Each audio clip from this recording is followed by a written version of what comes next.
नमस्कार अनि हार्दिक स्वागत अभिवादन गर्न चाहन्छु तपाईहरुलाई YouTube च्यानल नेपाली टिच मिडियामा नेपाली टिच मिडियाको साथमा छु म नरेश भट्टराई। त साथीहरु नेपाली टिच मिडियामा रहेर तपाईलाई मोबाइल कम्प्युटर एप्लिकेसन सम्बन्धी जानकारी अनि कुन देशमा के भइरहेको छ भन्ने इन्टरनेट सम्बन्धी जानकारी दिने हामीले प्रयास गर्ने छौं। त साथीहरु आज भने तपाईहरुलाई भारतमा रहनुहुने साथीहरुको लागि एकदमै महत्त्वपूर्ण कुरा सिकाउन गइरहेको छु। जुन भारतमा रहेर नेपालमा रेमिटेन्स गर्न चाहनुहुन्छ, आईएमईमा पैसा पठाउन चाहनुहुन्छ, उहाँ साथीहरुको लागि एकदमै युजफुल हुने। धेरै साथीहरुको समस्या देखेर नै मैले यसको लागि मैले भिडियो बनाएको छु। आशा छ तपाईले हेरिदिनु हुनेछ। यदि हाम्रो च्यानल अहिलेसम्म सब्स्क्राइब गर्नु भएको छैन, सब्स्क्राइबको लिंक मैले तल दिएको छु, सब्स्क्राइब गर्न भने अवश्य नभुल्नु होला। हजुर, आईडीबीआई बैंकबाट कसरी फर्म भर्ने भन्ने बारेमा तपाईलाई देखाउन गइरहेको छु। भिडियो पुरा अन्त्यसम्म हेर्नुस् अनि बुझ्नुस्। स्टेप बताउन गइरहेको छु साथीहरु। तपाईले इन्डो नेपाल गर्दाखेरि युनाइटेड बैंक अफ इन्डियाबाट र आईडीबीआई बैंकबाट फर्म भर्दाखेरि अलिकति फरक छ। त्यो कुरा सोच्नु होला कि युनाइटेड बैंकबाट फर्म भर्दाखेरि सुरुमा तपाईले पठाउने व्यक्तिको नाम लेख्नु पर्ने हुन्छ भने यहाँ चाहिँ पाउने व्यक्तिको नाम तपाईलाई नेपालमा पनि यहाँ लेखेको छ लाभार्थीको विवरण भनेर लेखेको छ, बेनिफिशियरी डिटेल्स भनेर तपाईलाई पाउने व्यक्तिको नाम नै भनेर लेखेको छ। तर कसरी नबुझेर पठाउने व्यक्तिको नाम लेखेर केरमेर गर्नुहुन्छ। मैले एउटा रिक्वेस्ट गर्छु कि तपाईले लेख्दाखेरि अलि थोरै टाइम लगाए पनि केरमेर नपार्नुस् पैसा पठाउने, किनकि बैंकको स्टाफहरुलाई एन्ट्री गर्दा पनि गाह्रो हुन्छ र गल्ती भयो भने तपाईहरुलाई पनि गाह्रो हुन्छ। त्यसकारण तपाईले पाउने व्यक्ति, पैसा पाउने व्यक्तिको सही नाम यदि तपाईहरुले सक्नुहुन्छ भने, यदि सही नाम ल्याउन गाह्रो छ भने, अलि डाउट छ भने एउटा मात्र काम गर्नुस्। तपाईहरुले WhatsApp, इमो, मेसेन्जरहरु युज गर्नुहुन्छ धेरैले, त्यसमा उहाँलाई पाउने व्यक्ति नाम छ जस्तो जुन नाम भएको हुन्छ यस्तो खालको उहाँलाई यसरी फोटो खिचेर WhatsAppबाट सेन्ड गराएर तपाईले पठाउने व्यक्तिको नाम, पैसा पाउने व्यक्तिको नाम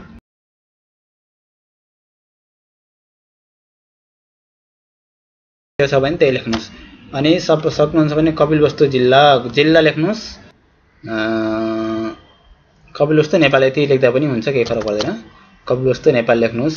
त्यसपछि तपाईले यदि फोटो खिचेर मगाउनु भयो भने त्यसमा चाहिँ नम्बर पनि हुन्छ साथीहरु। नम्बर भयो भने तपाईलाई यसमा नम्बर लेख्नु भयो भने कुनै कारणवश थोरै एउटा एक दुईटा स्पेलिङ मिस्टेक भए पनि नम्बरको आधारमा पैसा दिलाउन सकिन्छ। यदि नम्बर छैन भने पैसा जाँदैन भन्नुको अर्थ हैन कि तपाईले नागरिकताको नम्बर भयो भने सजिलो हुन्छ। नागरिकताको नम्बर छ भने एन्ट्री गर्नु, छैन भने यसो त्यतिकै छोड्दिनुस् र पाउने व्यक्तिको फोन नम्बर लेख्नुस्। यहाँ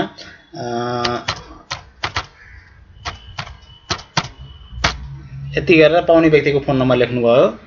त्यसपछि यहाँ तपाईले कुनै बैंकमा पठाउनु हो भने यहाँ बैंकमा लेख्नुस्। क्याश पठाउने हो या बैंकमा, अब क्याश पठाउने भने यसमा टिक लगाउनुस्।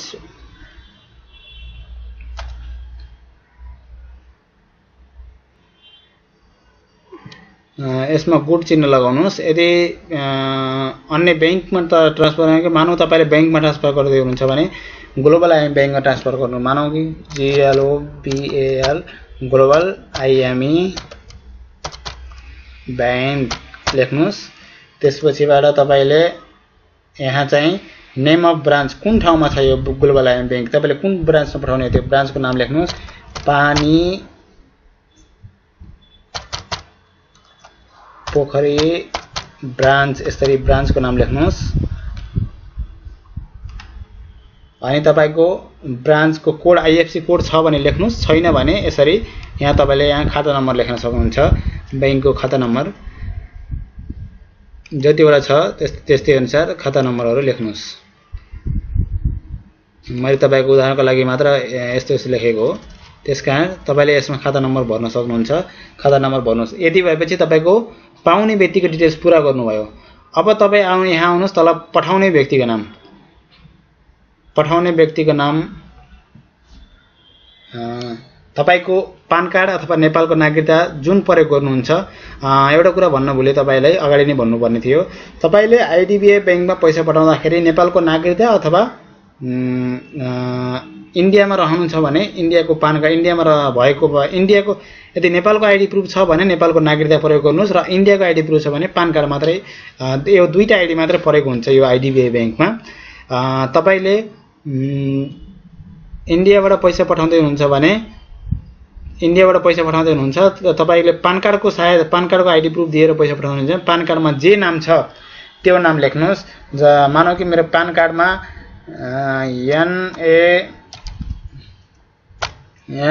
NARESS यो मात्रै मेरो पान कार्डमा छ। त्यहाँ तपाईको पान कार्डमा एड्रेस हुँदैन, तर तपाईले यहाँ एड्रेस लेख्नुस्। अब कुन ठाउँमा हुनुहुन्छ, जस्तै म मानौ कि म भडपलानीमा छु, VADAPALANI भडपलानी, CHENNAI चेन्नई, अनि कोड नम्बर लेख्नुस् 6000026। त्यसपछि तपाईले आफ्नो पान कार्डको नम्बर लेख्नुस्। जस्तै मेरो पान कार्डको नम्बर हो ATFPN। मैले आफ्नो पान कार्डको नम्बर लेखेको छु यहाँ।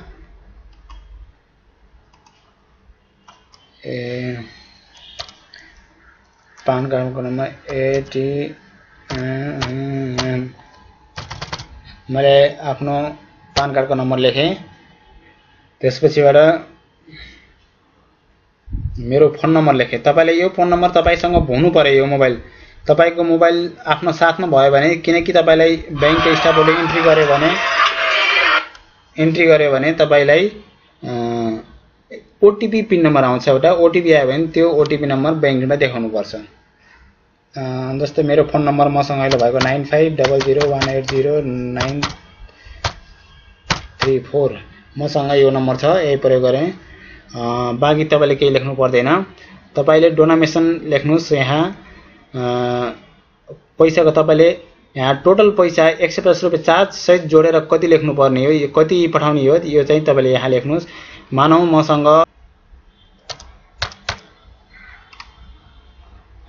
अहिले 1000 को नोट त हुँदैन, तर 2000 को नोट, 2000 को 1000 को ठाउँमा 1000 लेखेको हुन्छ। त्यसमा 1000 लाई काटेर 2 लेख्नुस्। 1000 को ठाउँमा 2 लेख्नुस्।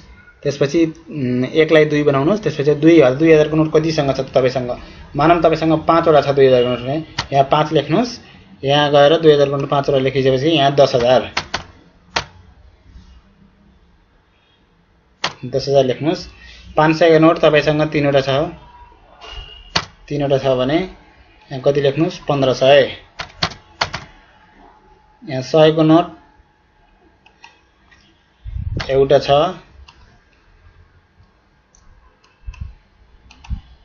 100 को नोट एउटा छ भने एउटा लेख्नुस्। यहाँ कति भयो? 100।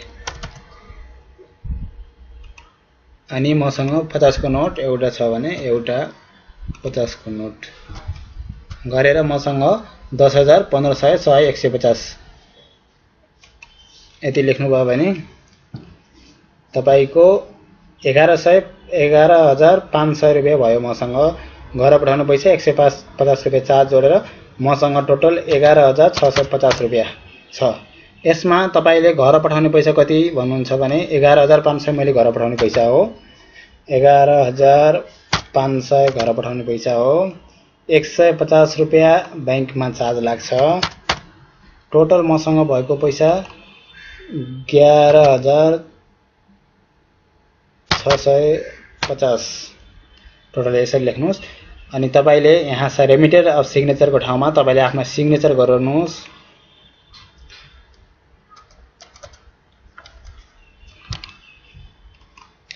यहाँ आफ्नो सिग्नेचर गर्नुस्। त्यसपछिबाट यहाँ तपाईले रुपीज कति पठाउनु? टोटल 11000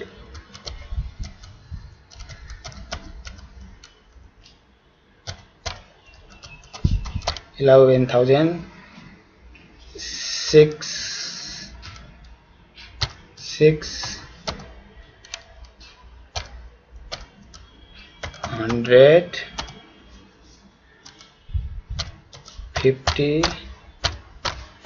ओन्ली लेख्नुस्। अनि तपाईले यहाँ साइन गर्नुभयो भने यहाँ जस्ताको तस्तै यहाँ दायाँतर्फ पनि तपाई देब्रेतर्फ बैंकमा कपी हुन्छ भने दायाँतर्फ तपाईको कपी हो। यहाँ देख्न सक्नुहुन्छ कस्टमर कपी भनेर लेखेको छ। बैंक कपी हो भने कस्टमर कपी, यो कस्टमर कपी हो। तपाईले बायाँतर्फ बैंकको लागि कपी पनि सेम लेख्नु पर्ने छ। यहाँ जे लेख्नु भयो तपाई किनकि आफ्नो प्रुफ तपाईले राख्नको लागि जस्ताको तस्तै जहाँ उताको जस्तै सेम हो यो पनि, किनकि तपाईको लागि प्रतिलिपि हो यो। जे जस्तो थियो त्यस्तै लेख्नुस् अनि यहाँ तपाईले सिग्नेचर गर्नुस्। त्यसपछि पछाडिपट्टि जानुभयो भने यसमा नियमहरू छन्, केही नियमहरू छन् कसरी पैसा पठाउने भन्ने बारेमा। पैसा पठाइसकेपछि के छ पठाउनु छ। विनिमय दर्शनको अनुसार तपाईले एक पटकमा 50,000 पठाउन सक्नुहुन्छ। 50,000 देखि तल जतिसम्म पठाए पनि 150 रुपैयाँ, सेवा प्रभार सहित 150 रुपैयाँ। 50,000 मा तपाईले 49,850 प्लस 150। 50,000 भन्दा तपाईले 1 रुपैयाँ पनि माथि पठाउनु मिल्दैन। यो भारतीय आरबीआई ब्याङ्कको नियम हो सर, हो साथीहरु। त्यसकारण तपाईले त्यहाँ भन्दा बढी पठाउन सक्नु हुँदैन। यो पढ्नुस्। त्यसपछि तपाईले यहाँ सिग्नेचर गर्ने, यहाँ तपाईको आफ्नो सिग्नेचर गर्नुस्। त्यसपछिबाट यता पनि तपाईको यहाँ सिग्नेचर गर्ने हुन्छ। यहाँ तपाईले आफ्नो सिग्नेचर गर्नुस्। त्यसपछि तपाईकोसँग जो आईडी प्रुफ छ त्यो आईडी प्रुफको जेरक्समा पनि एउटा सिग्नेचर गर्नुस्। त्यसपछि तपाईले बैंकमा क्यासियर जहाँ क्याश काउन्टर छ त्यहाँ गएर बुझाउनुस्।